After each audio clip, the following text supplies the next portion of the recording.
Good afternoon, everybody. My name is Carl. I'm a recovery coach here at Capital Recovery Center. This is our Freedom Fridays meeting, and the article I have here is "In What Ways Can I Find Freedom Through Sobriety?" And the article is by highwatchrecovery.org. So if you like this article, you can go to highwatchrecovery.org. So we'll hop into it. The journey to recovery is different for everyone. We're all made up of unique thought processes, personalities, histories, relationships, painful experiences, and accomplishments, health conditions, and so much more. It's only fitting that these elements that make up who we are will go on to influence the way we perceive ourselves in our recovery. As the National Institute of Drug Abuse, NIDA, states, there isn't really a cure for addiction. While we create a lifestyle of sobriety, we can still experience freedom, even more so than we can ever thought we could before. So we'll go to addiction traps us while sobriety sets us free. While an active addiction is present in our lives, our brain essentially becomes hardwired or hijacked to crave and seek out the substance of choice. One person shared her story with addiction via VI Heroes in Recovery, a website that shares recovery stories. Here is an expert from her personal experience with drug addiction. I glanced myself in the mirror that day, and I had gotten used to not doing that very often because I didn't even recognize myself. I saw the reality of what I had become and knew that I was heavily addicted, and once I diverted narcotics from work, there was no turning back. While the effects of substance can cause us to feel aromic, the reality is that these substances severe as trap over time because we lose ourselves while losing our ability to control it. All too often, those who struggle with addiction will merely believe that they have more freedom than they really do. They will say, "Oh, I can easily stop drinking if I want to, or I could just one hit. I can control my drug use." This rarely is ever happens, however, because addiction makes it that much more difficult to say no. Before a person knows it, they've consumed way more than they originally intended, a key sign of addiction. Yeah, for me, I knew I had a problem. Maybe I didn't know how severe it was, but like I knew that I couldn't just do one hit or drink one beverage. I knew as soon as I put substance in me, I would continually obsess and compulse over it. Addiction changes who we are and find ourselves saying and doing what we may previously had never done. Some clear examples of this are lying about where a person was when they would normally tell the truth, stealing medication from family members and cabinets, saying very mean things to those they love because they don't want to be confronted with the truth about their substance abuse. So that was just a few of them. I mean, that very just touched the surface, right? To see if you're an addict or not. There was a pamphlet that I read, and it gives you these questions like, have you ever did this or did that, da da da. And there was like 25 questions, and like I marked off all of them, maybe one or two, but that really clarifies like I'm really an addict and like I need help. I'm like yes, yes, yes, yes. It's like wow, how much disease of addiction took from me and allowed myself to begin so vulnerable to allow disease of addiction to completely ruin my life.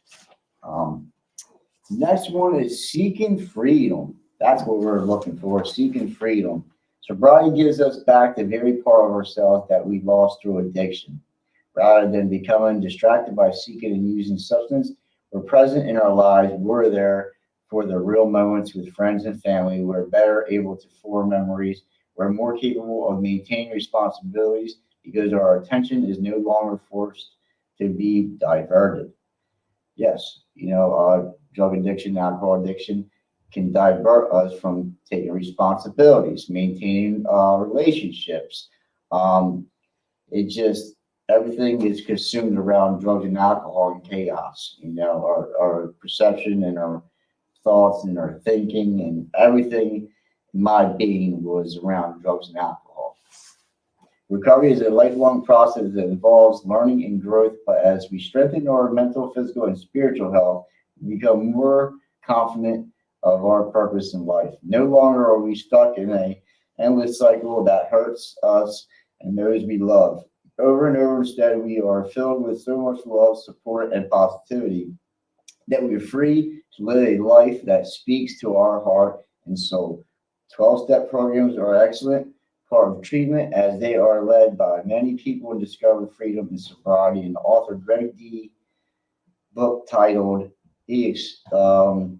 let's see, The New Awakened Sobriety, Finding Freedom with the 12 Steps of Alcoholics Anonymous. We explained that for him, both ongoing sobriety and spiritual awakening have become a powerful linkage in his recovery. He discovered that as he works towards one of these, of the other one and naturally strengthens as well, as though this is has found freedom in a number of ways.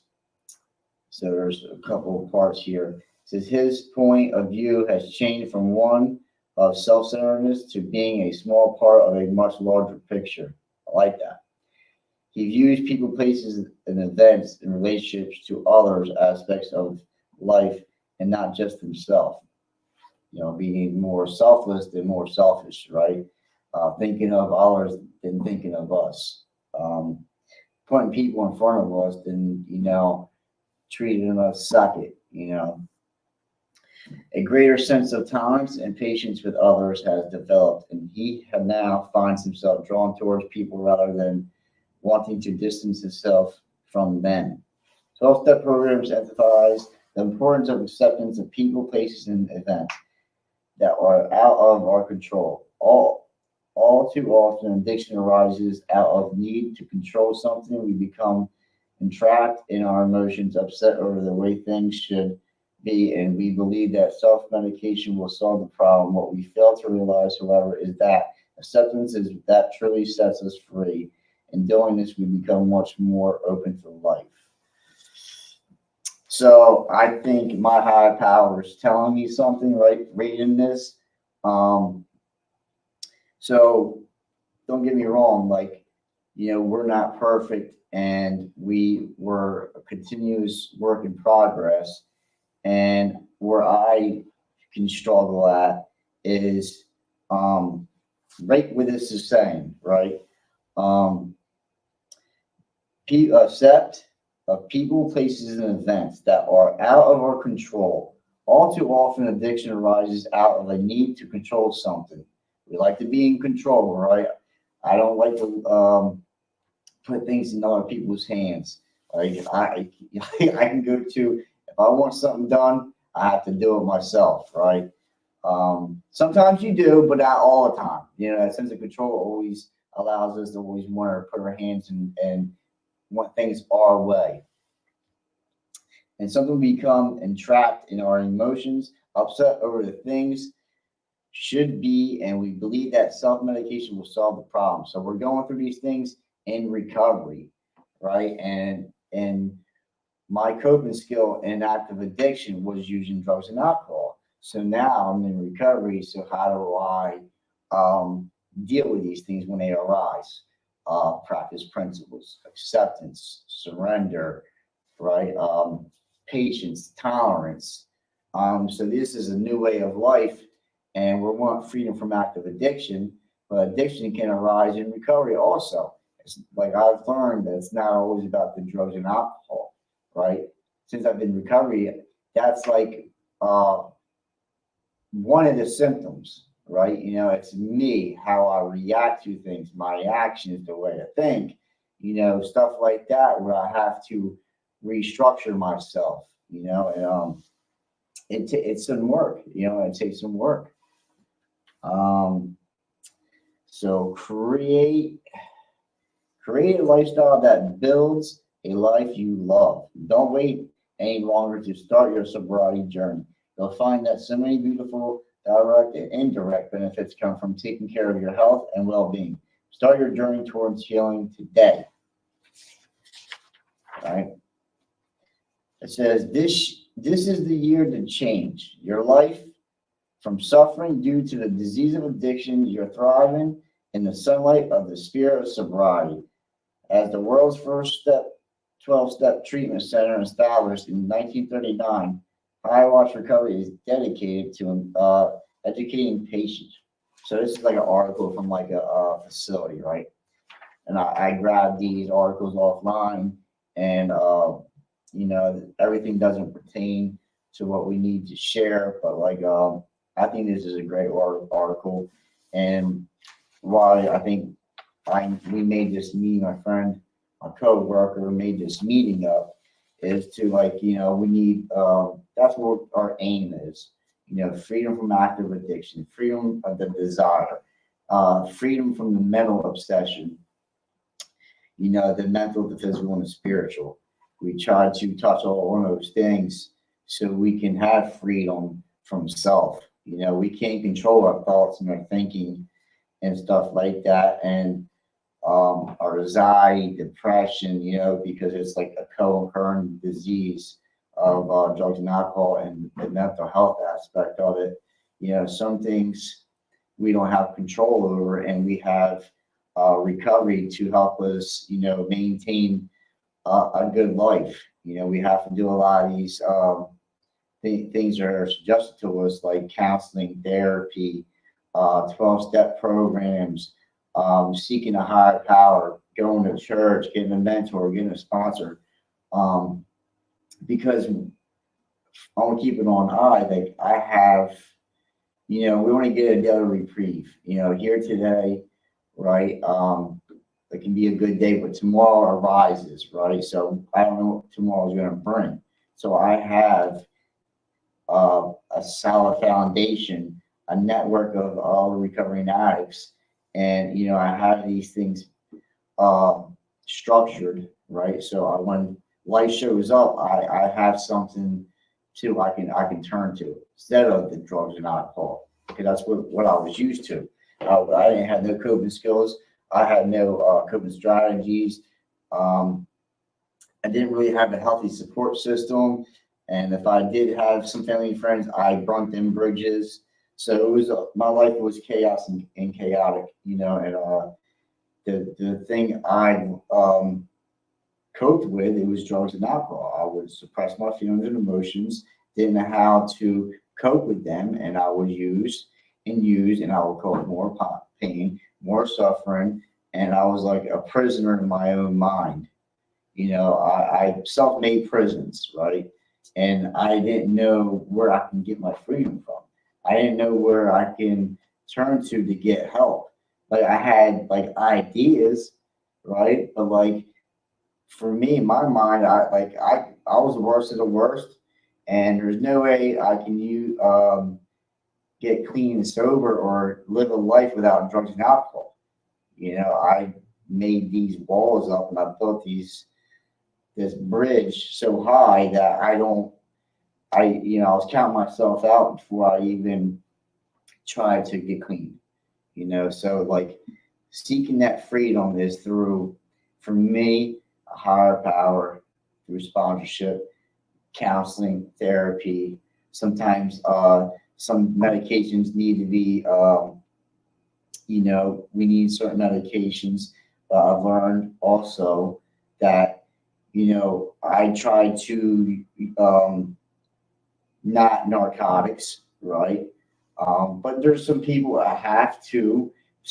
People get hurt, people seriously get ill, and they have to take some type of stuff, right? But there's a plan to be set, right? You give them to your sponsor, the medications or whatever it is, to your sponsor or somebody that you can trust. And I have to hold myself accountable. If I want to keep my freedom, if I don't want to use drugs and alcohol, these are the steps that will keep me on that path, right? Even when life shows up and, we feel like, I think we all get this in life, not as even as addicts, but people who are not addicts, we get into these low spots when life really shows up. And, it feels like we're like stuck. Always it can be one thing after another, right? Life is throwing you curveballs left and right. And it's like, what am I going to do and how am I going to deal with these emotions and feelings? And another thing I've learned is like emotions and feelings shall pass. You might be in this rut or whatever the case may be right now, but I have something I can go to, I can turn to. I have these relationships and I have this support. So when stuff like this does pop up, I don't isolate myself. I don't shut down. I can express myself and be open and honest. That's the way you get better. When you're open and honest with somebody, you don't have to trust everybody, but you have to trust someone. And that's how I get my help today. My aim is for freedom. It really, who wants to be a prisoner? Who wants to be uh, in bondage of our own mess? It's not a good feeling. I can tell you that. But yeah, I went off on a tangent right there, man. I don't know. It's just something in me. I like seeking freedom, stuff like that, man. That's what I think a lot of our aim is freedom from active addictions foremost, but freedom from self-will, just trying to let people help me when I can't help myself. And yeah, so that was our Freedom Fridays meeting. And this article is In What Ways Can I Find Freedom Through Sobriety? And this article is by highwatchrecovery.org. If you like it, go check it out. And my name is Carl, I'm a recovery coach here at Capital Recovery Center. Until next time, we'll see you later.